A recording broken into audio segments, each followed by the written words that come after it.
और अब हम रात के 9 बजे घूमने निकले हैं हरिद्वार की गलियां। और ये गलियां देखिए किस तरह से चकाचौंध से भरी हुई, रोशनी के तेज प्रकाश में दर्शनार्थी श्रद्धालु सभी घूमते हुए, शॉपिंग करते हुए सब लोग घूम रहे हैं और शॉपिंग कर रहे हैं। तो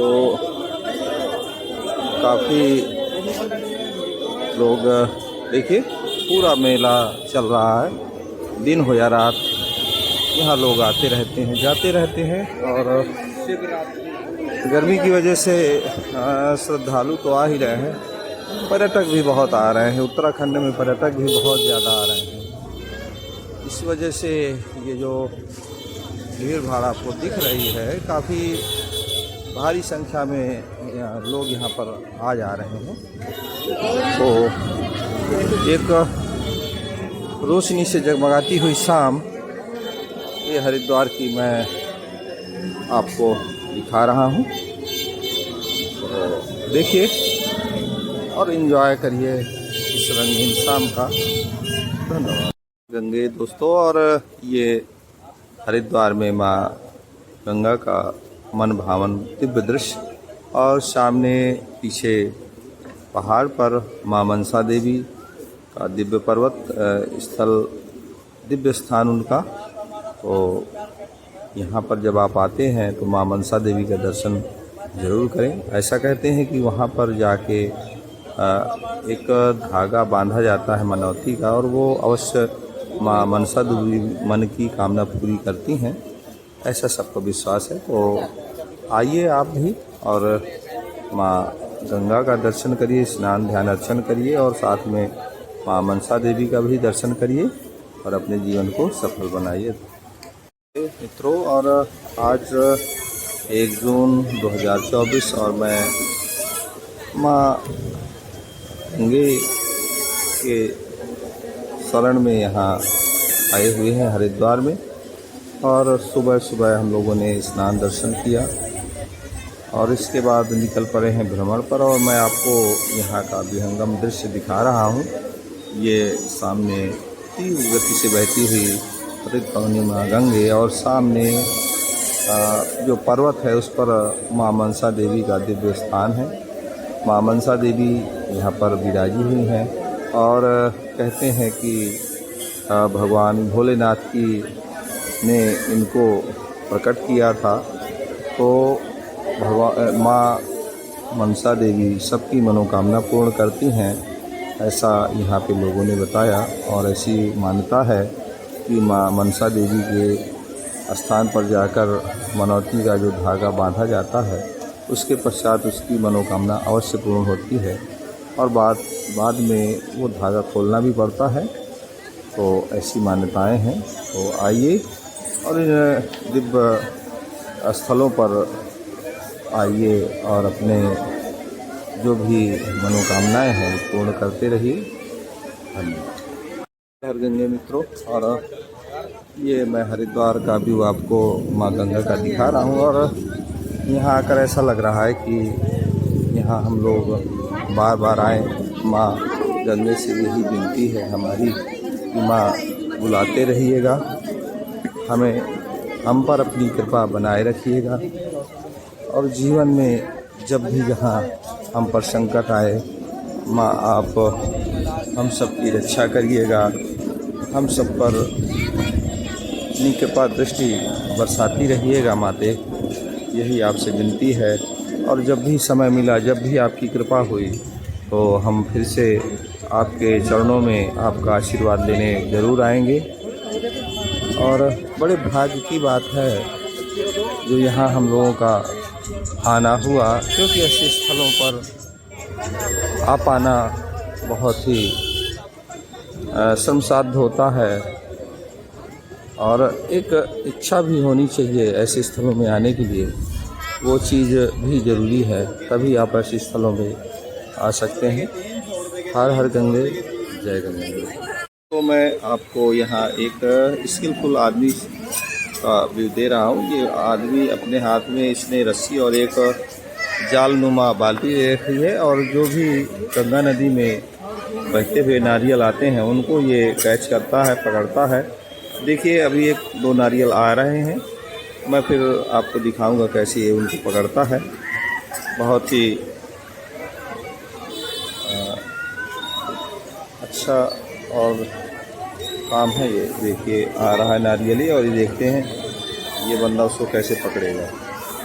तो देखिए आप, ये नारियल आया, ये इसने फेंका अपने रस्से को और ये इसको फंसा लिया। बहुत ही बेहतरीन, ये एक स्किल है जो इसने डेवलप की है। ये देखिए इसको इसने उठा लिया है नारियल को, और फिर से देखिए अभी देखते हैं कोई।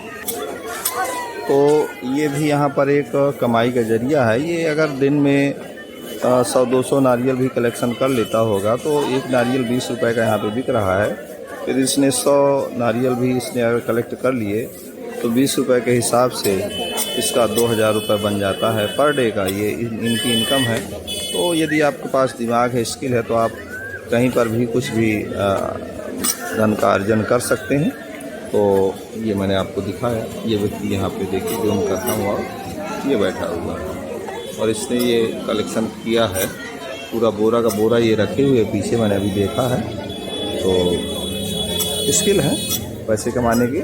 नमस्कार दोस्तों, और हम हरिद्वार में ये जो महंत तुलसीदास चरण दास ट्रस्ट धर्मशाला है, यहाँ पर हम लोगों ने कल आए थे। यहाँ पर 1 बजे हमने यहाँ लिया कमरा, और आज सुबह 8 बजे के बाद हम लोग प्रातः यहाँ से निकल रहे हैं। तो काफ़ी अच्छी व्यवस्थाएं हैं। देखिए आप पूरा कैंपस, और इन्होंने हमसे एक कमरे का 300 रुपये चार्ज लिया है। दरी और या गद्दा आप जो भी लेंगे उसका चार्ज अलग से 40 रुपये पड़ जाता है। तो और ठीक है, काफ़ी अच्छी व्यवस्थाएं हैं। लेट्रिन, बाथरूम, पानी, एसी कमरा यदि आप चाहते हैं तो वो भी आपको 1200 रुपये में यहाँ 24 घंटे के लिए अवेलेबल हो जाता है। तो सारी सुविधाएं हैं। और अब हम लोग निकल रहे हैं आगे ऋषिकेश के लिए। वहाँ भी जो भी ऐसी जगहें मिलेंगी मैं ज़रूर आपको जानकारी देता रहूँगा, जहाँ आप आकर इकोनॉमिक रूप से बचत करते हुए अपने टूर को आप पूरा कर सकते हैं। धन्यवाद। अब हम लोग वापस हर की पैड़ी गंगा जी से सेंट्रल जो यहाँ का रेलवे स्टेशन है वहाँ की ओर जा रहे हैं हरिद्वार के। और ये हर की पैड़ी से गंगा जी से ये स्टेशन मात्र 1 किलोमीटर की दूरी पर स्थित है। आप चाहें तो पैदल चलते हुए 15 मिनट में स्टेशन से गंगा जी पहुँच सकते हैं। पर यदि आप रिक्शे वालों को पूछेंगे, ऑटो वालों को पूछेंगे, तो ऑटो वाला 50 रुपये बताता है यहाँ का भाड़ा एक व्यक्ति का। यदि रिक्शे वाले से बात करेंगे, ई रिक्शा वालों से, तो कोई 30 रुपये बताता है, कोई 20 रुपये बताता है। और आपको वो घुमा के लाते हैं, सीधा नहीं लाते हैं 1 किलोमीटर की दूरी, और दूसरे रास्ते से घुमा कर ले आते हैं और आपसे 20 रुपये 30 रुपये पर हेड किराया वसूल लेते हैं। तो यदि आप हरिद्वार आ रहे हैं तो आप स्टेशन से उतरिए, बाहर आइए और पैदल धीरे धीरे वॉकिंग करते हुए आ जाइए गंगा जी। हम लोग भी कल आए, हमें भी रिक्शे वाले ने ब्लफ दिया, बोले हम आपको लिए चलते हैं।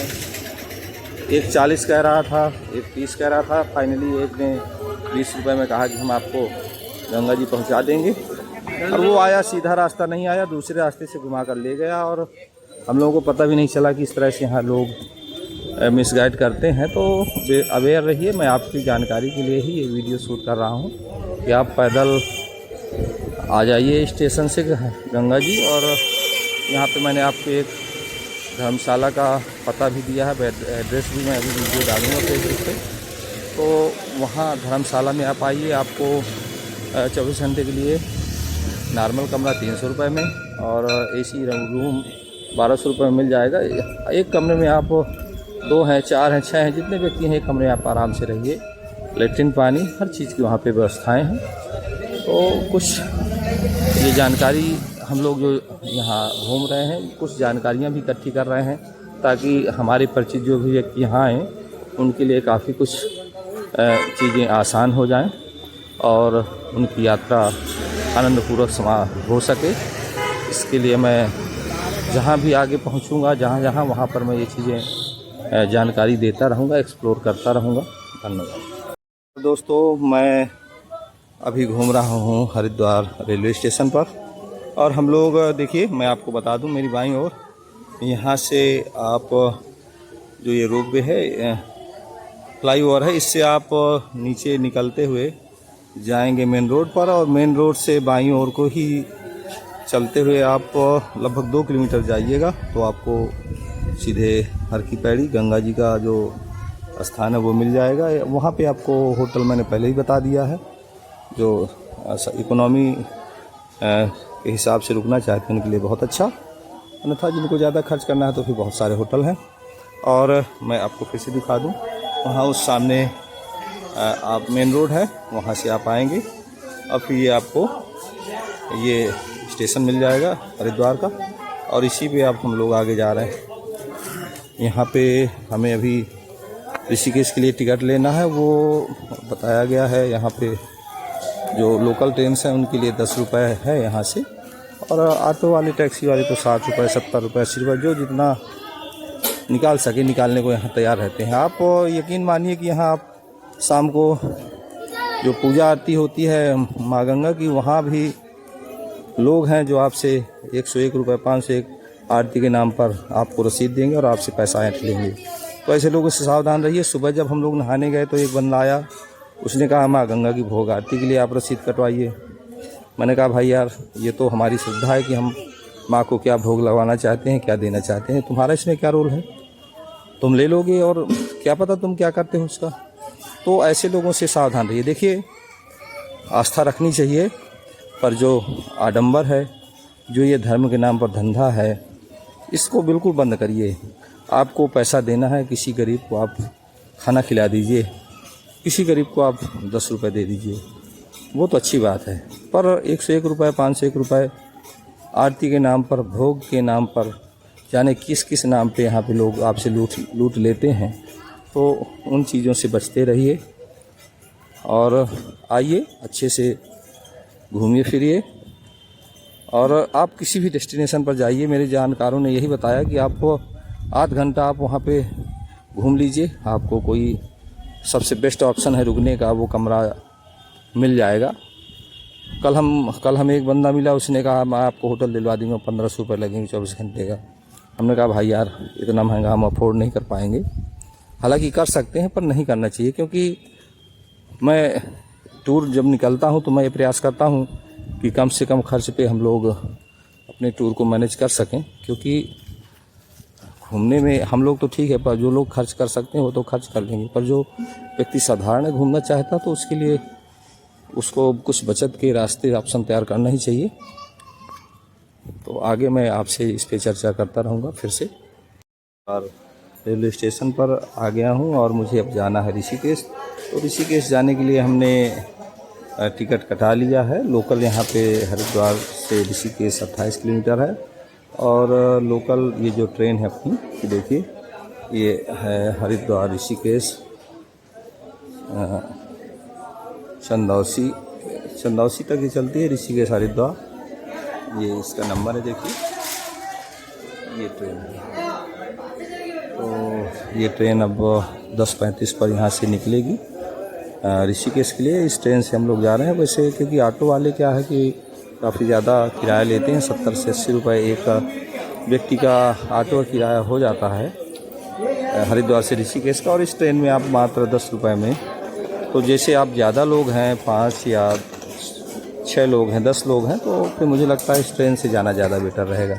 क्योंकि यदि आप 10 लोग हैं और यदि आप 70 रुपये के हिसाब से ऑटो वाले को दे रहे हैं तो 700 रुपये आपका खर्च होगा, और इस 700 रुपये में आप 10 लोग किसी एक धर्मशाला में ऋषिकेश में एक रात को 24 घंटे का समय आप उसी किराए पर बिता लेंगे। तो मेरे हिसाब से ट्रेन से जाना ज़्यादा बेटर है। यदि आप काफ़ी संख्या में है सब लोग तो जा सकते हैं।